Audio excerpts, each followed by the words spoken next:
एक और हफ्ता गुजर गया और इस हफ्ते भी वजीर खजाना इसहाक डार के दावे धरे के धरे रह गए हैं और IMF के साथ साफ लेवल मुआहिदा नहीं हुआ और उस मुआहिदे के लिए दोस्त अरब ममालिक सऊदी अरब, मुत्तहिदा अरब अमारात और कतर से अभी तक उस फंडिंग की गारंटी नहीं मिली है जिसकी IMF डिमांड कर रहा है। सिर्फ चीन ने पाकिस्तान को पैसे दिए हैं और अब से कुछ देर पहले वजीर खजाना इसहाक डार ने ट्वीट करके बताया है कि पाकिस्तान को चीन से 50 करोड़ डॉलर्स मौसूल हो गए हैं। चीन से मिलने वाली रकम से ज़र मुबादला के ज़खायर में बेहतरी आएगी। ये रकम चीन के बैंक ICBCC से दूसरी किस्त के तौर पर मौसूल हुई। चीन का ICBC बैंक इससे पहले 50 करोड़ डॉलर्स पाकिस्तान को दे चुका है। चीन के बैंक से मजीद 30 करोड़ डॉलर्स कर्ज के लिए पेशरफ जारी है। चीनी बैंक से मजमूई तौर पर पाकिस्तान को 1 अरब 30 करोड़ डॉलर्स कर्ज मिलना है। आज द न्यूज़ में मेहताब हैदर की खबर के मुताबिक IMF ने बॉल पाकिस्तान के कोर्ट में डाल दी है और दोस्त ममालिक से फंडिंग की 100% कमिटमेंट लेने का कहा है और वाजे कर दिया है कि उसके बाद ही साफ लेवल मुआहिदा होगा। इसी दौरान IMF की डिमांड्स के हवाले से कयासराइयाँ होती रही हैं।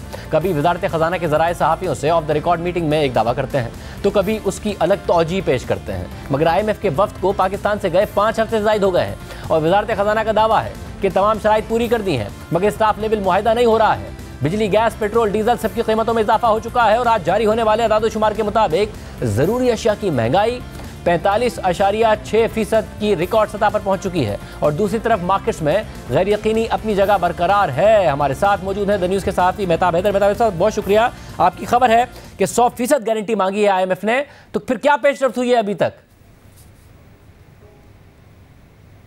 देखें सर, ये बुनियादी तौर पे जो लास्ट 7th और 8th रिव्यू हुआ था तो वहाँ पे एग्जीक्यूटिव बोर्ड की मीटिंग में उनके रिप्रेजेंटेटिव जो ममालिक के थे उन्होंने एश्योरेंसेस करवाई थी कि वो पाकिस्तान की एडिशनल डिपॉजिट्स और इन्वेस्टमेंट की सूरत में जो एक्सटर्नल फाइनेंसिंग का गैप है वो फिल करेंगे। लेकिन उस अगस्त के बाद अभी देखें आप काफ़ी महीने गुजर चुके हैं लेकिन वो मटेरियलाइज नहीं हुई। तो अब IMF की भी क्रेडिबिलिटी का इशू है और उन्होंने प्लेनली जो है वो पाकिस्तान को कन्वे कर दिया है कि आप ये एश्योरेंसेस 100% आप कंफर्म करेंगे और उसके बाद ही स्टाफ लेवल एग्रीमेंट होगा। तो ये चिकन एंड एग वाली सूरत हाल है। हालांकि बेसिकली बैलेंस ऑफ पेमेंट के क्राइसिस का मतलब ही ये है कि IMF जो है वो एक्सटर्नल साइड की जितनी भी चीज़ें हैं उनको फिल करने में पाकिस्तान की मदद करेगा। लेकिन उन्होंने IMF ने पाकिस्तान को कह दिया है कि आप ये एश्योरेंसेस लेकर आएँ और आपके कोर्ट में जो है वो बॉल है।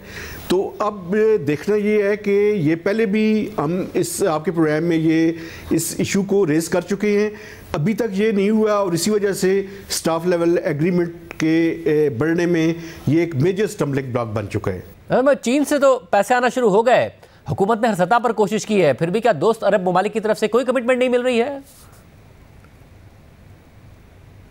देखें, बुनियादी तौर पे हमारी जो पॉलिसीज़ हैं वो 1 स्टेप ऐड और 2 स्टेप बैक वाली हैं। आप ये देखें कि हमने IMF के प्रोग्राम को रिवाइव किया लेकिन उसके बाद कुछ हमने ऐसे इकदाम किए, आर्टिफिशियली मैनेज करने की कोशिश की, पेट्रोल की कीमतें नहीं बढ़ाई, लेकिन वो सारा एक माजी का हिस्सा है। फिर उसके बाद जब IMF की टीम नेगोशिएशंस के लिए आई तो हमने काफ़ी टफ मेजर्स लिए, बजट अप्रूव किया, मिनी बजट अप्रूव किया, बिजली और गैस की कीमतें बढ़ाई, सरचार्ज लगाया, ये सारा कुछ किया, डिस्काउंट रेट बढ़ाया, अपने एक्सचेंज रेट को जो है मार्केट बेस्ड पर लेकर गए। लेकिन अभी भी वो ममालिक जो पैसे देने वाले हैं और IMF भी जो है वो क्रेडिबिलिटी गैप और ट्रस्ट डेफिसिट और जो मुल्क के अंदर इस टाइम पॉलिटिकल सिचुएशन है इंस्टेबिलिटी वाली, ये सारी चीज़ें मिलकर एक मुश्किल सूरत हाल बना रही हैं। और अभी देखना ये है कि किस हद तक हम क्या वो एश्योरेंसेस लेने में कामयाब होते हैं। अभी आप ये देखें कि सिर्फ चीन ने 1.2 बिलियन डॉलर्स की जो है वो कमर्शियल लोन रीफाइनेंस कर दिया है। 500 मिलियन डॉलर्स की जो डॉक्यूमेंट्स हैं वो दूसरे दोनों साइड्स पे एक्सचेंज हो चुके हैं और 300 मिलियन डॉलर्स भी चंद दिनों में आ जाएगा। तो ये मिलाकर 2 बिलियन डॉलर्स की चाइनीज़ रीफाइनेंसिंग तो हो गई है। इसके अलावा 2 बिलियन डॉलर का डिपॉजिट भी है जो 23 मार्च को जो है वो मैच्योर होगा और उसकी भी इंश्योरेंसेस चाइना ने करवा दिए कि वो कर देंगे। लेकिन सऊदी अरब से, UAE से और कतर से वो एश्योरेंसेस अभी तक हमें हासिल नहीं हुई और जब तक वो हासिल नहीं होंगी तब तक स्टाफ लेवल एग्रीमेंट नहीं होगा। तो वजारत खजाना है कभी 2 दिन कभी अगले हफ्ते बार बार दावा करती थी, अब भी कोई दावा कर रहे हैं या मुकम्मल गैर यकीनी है? देखें, कल फाइनेंस मिनिस्टर ने भी इसको at floor of the house ये कहा कि एक्सटर्नल फाइनेंसिंग का ये इशू है और जब ये होगा तो उसके बाद ही स्टाफ लेवल एग्रीमेंट होगा। लेकिन इसके साथ साथ मैं बताऊं कि वो एंगेज भी हैं इन ममालिक के साथ कि ये जल्दी से जल्दी जो है वो चीज़ें मटेरियलाइज हो जाए, क्योंकि जब तक ये मटेरियलाइज नहीं होंगी, IMF का इशू क्या है? IMF का इशू ये है कि अगर IMF का प्रोग्राम रिवाइव भी हो जाए और अगर इन ममालिक की तरफ से वो फाइनेंसिंग अवेलेबल ना हुई तो फिर पाकिस्तान जो है वो IMF के प्रोग्राम में होते हुए कहीं डिफ़ॉल्ट की तरफ ना बढ़ जाए, क्योंकि IMF के प्रोग्राम में ये नहीं हो सकता कि आप ये जो इंपोर्ट्स पे आपने रिस्ट्रिक्शंस लगाई हुई हैं इनको भी जारी रखें और IMF का प्रोग्राम भी रिवाइव हो जाए। IMF के प्रोग्राम की रिवाइवल का मतलब ही ये है कि ये जो ट्रेड के ऊपर रिस्ट्रिक्शंस हैं इनको आप ख़त्म करेंगे, तो अगर ख़त्म करेंगे तो इनफ्लोज और डॉलर की रिक्वायरमेंट्स भी बढ़ जाएगी।